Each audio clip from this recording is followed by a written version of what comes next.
In this lecture, I am going to discuss about finding initial basic feasible solution by Vogel's approximation method, VAM, or it is also known as penalty method. Vogel's approximation method is known to be the most useful and most effective method to find initial basic feasible solution of a transportation problem, as it gives the least cost among all other methods which we have already discussed.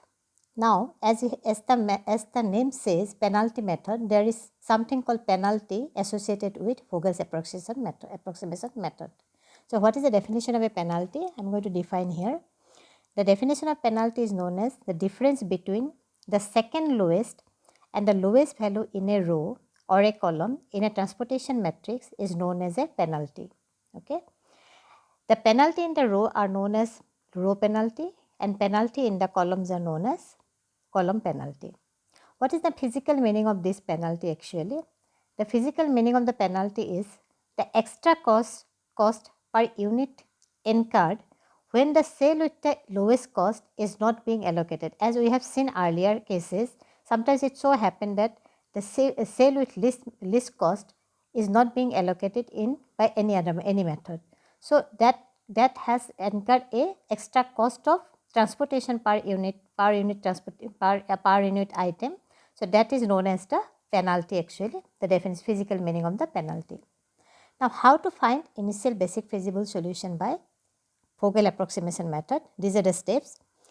First, we need to find penalty for each row and each column and check all the penalties and select the row or column having maximum penalty.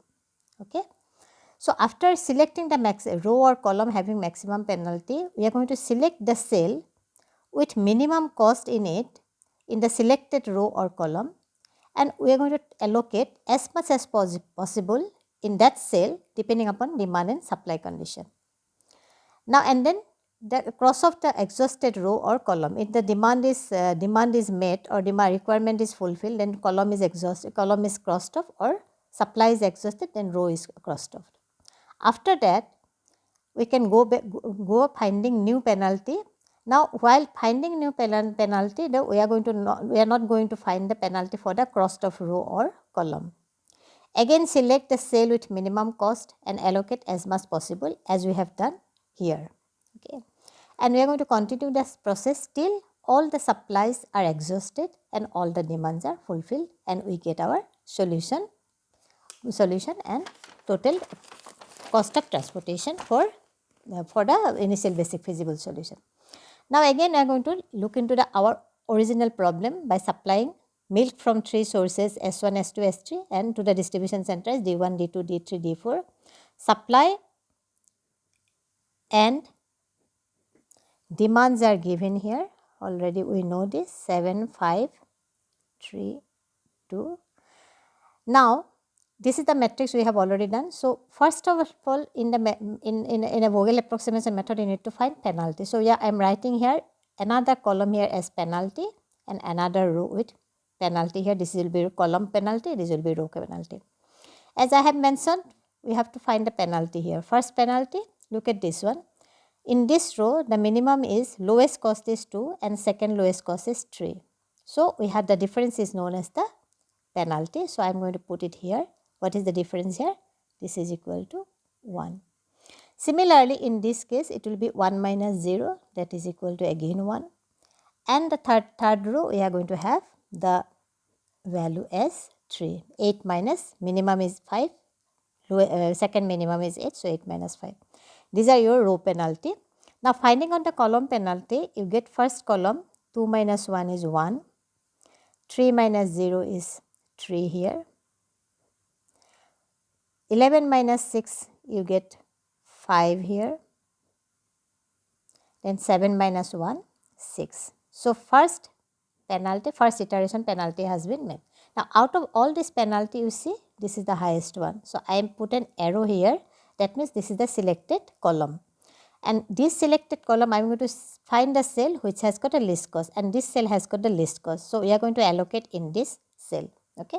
Now, how much we can allocate here? We can allocate maximum 1 as the supply is only 1 only, and although the requirement for this distribution center is 2. So, 1 fully we can utilize, we can put 0 here, that means all supply has been exhausted, but still requirement is remaining. As soon as this supply is exhausted, we are going to cross off this row, okay. And also we are going to put it a cross sign here, that means we are not going to find any more penalty in this row, okay. So now next again you find the penalty for the second iteration. Second iteration also it is 1, we are not going to find penalty here, and here it will be 3 again. Here it will be 5 minus 2. Now the new lowest is 2, second lowest is 5. So penalty will be 3 here, penalty will be 5 here, penalty will be 15 minus 11, 4 here, 9 minus 7 is 2 here. So out of this all penalty, this is the maximum. So I am putting an arrow here, that means we are going to select this column. And what is the least cost here? We are not going to consider this row anymore. So least cost is 3 here, we are going to allocate here. How much we can allocate here? We can allocate here 5, because requirement is 5, demand supply is 6. So there is one remaining supply is available here in this source, but there is demand is requirement is fulfilled totally. So I am putting 0 here, okay. And this column is fully satisfied, so we are going to cross off this column.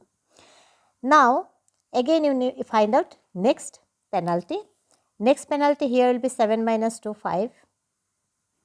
Here it will be nothing, we do not need to do anything. 9 minus 5, here it is 4. And in this case this will be remaining as it is 3. We don't need to cross here. This will be your 4 and this is your 2. And out of this penalty, you see the maximum is in the row now.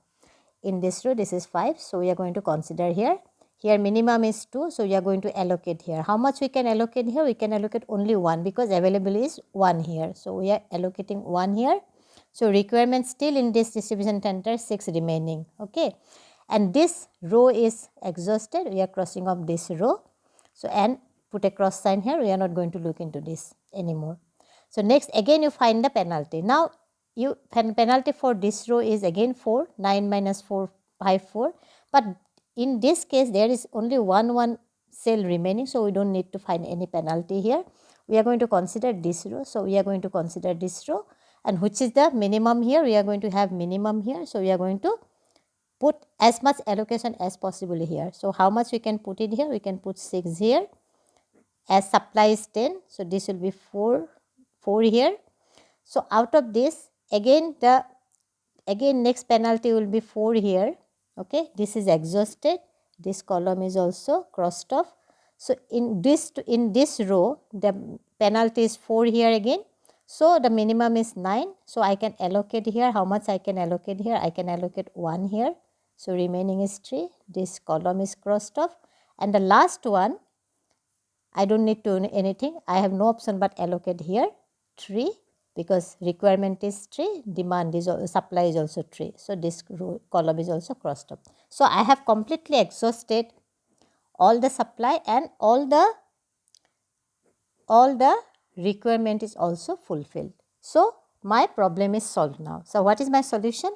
Solution, I can write it down now. Solution is x11 equal to 1, x12 equal to 5, x24 equal to 1, x31 equal to 6, x33 equal to 3, x34 equal to 1.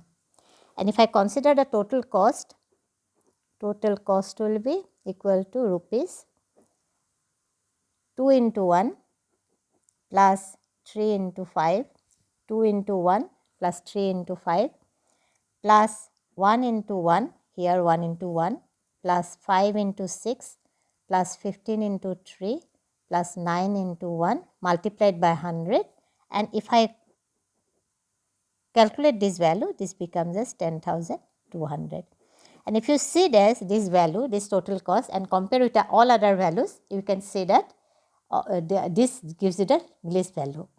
So this is the why Vogel approximation method is said to be the most effective and most useful method to find initial basic feasible solution. We are going to compare these values and we are going to start finding out optimal solution for any transportation problem. Thank you.